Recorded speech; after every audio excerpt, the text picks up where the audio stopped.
cheesy feta pockets.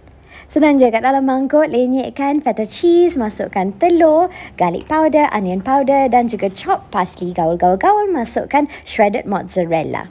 Gaul sehingga rata and ambil 2 keping phyllo pastry dan sapukan dengan melted butter. Gulung-gulung-gulung macam tu and then masukkan filling tadi kat tengah and lipat dia.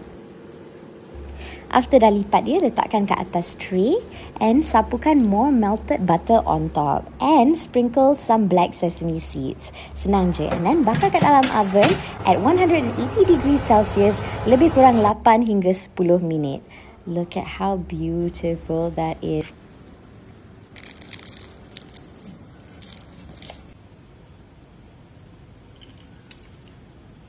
Wow. So good. Korang kena cuba. Sedap gila.